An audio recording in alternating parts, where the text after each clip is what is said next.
सबसे पहले इच्छा होती है उस परम स्थान के दर्शन की जहां भगवान शिव ध्यान में स्थित है। कैलाश पर्वत उनका परम आसन। ये कोई साधारण पर्वत नहीं बल्कि भगवान शिव का साक्षात रूप है। इसके चरणों में है मानसरोवर, मीठे जल की पवित्रता, और राक्षस ताल, खारे जल की रहस्यपूर्ण गहराई। इतने पास फिर भी एक मीठा एक खारा, जैसे भगवान शिव के भीतर संतुलित दो स्वरूप। अब हम पहुंचते हैं उस तपोभूमि पर जहां भगवान शिव और माता पार्वती ने विवाह के बाद ध्यान लगाया। ये है आदि कैलाश, उत्तराखंड के ऊंचे हिमालय में स्थित, जहां आज भी उनकी ध्यान ऊर्जा का कंपन महसूस होता है। यही है गौरी कुंड और पार्वती सरोवर।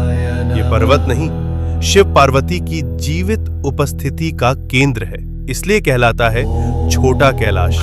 और पास ही स्थित है ओम पर्वत, जहां बर्फ पर स्वतः उभरा ओम दिखाई देता है, जैसे शिव का मौन मंत्र इस भूमि में गूंज रहा हो अनंत काल से। अब हम बढ़ते हैं हिमाचल की उस रहस्यमयी चोटी की ओर जहां विराजमान है स्वयं भगवान शिव, जिसे कहा जाता है मणि महेश कैलाश। इस पर्वत की चोटी से दिखाई देती है एक दिव्य मणि। मान्यता है जब भगवान शिव प्रसन्न होते हैं तो ये मणि दिव्य तेज प्रकट करती है, जो भक्तों के जीवन में भर देती है एक दिव्य प्रकाश। इसके चरणों में स्थित है पवित्र मणि महेश झील, जहां हजारों श्रद्धालु हर वर्ष स्नान करते हैं और भगवान शिव का आशीर्वाद प्राप्त करते हैं। अब हम पहुंचते हैं हिमालय की उस ऊंचाई पर जहां की हवा भी हर हर महादेव का जप करती है।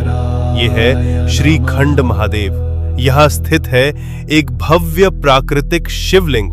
यहाँ तक पहुंचने का मार्ग अत्यंत कठिन, लेकिन कहा जाता है जिसे स्वयं भगवान शिव बुलाते हैं वही इस दिव्य शिखर तक पहुंच पाता है। श्रीखंड महादेव केवल एक शिवलिंग नहीं, ये है भगवान शिव का हिमालयी सिंहासन। अब हम पहुंचते हैं भगवान शिव के एक और दिव्य धाम पर, हिमाचल की उस रहस्यमयी भूमि में किन्नौर कैलाश। यहाँ स्थित है सदियों पुराना एक विशाल शिवलिंग, जो अपने आप में अपार ऊर्जा समेटे हुए। और कहा जाता है यात्रा के दौरान कई भक्तों को ब्रह्म कमल के दर्शन भी हुए हैं। ओम नमः शिवाय।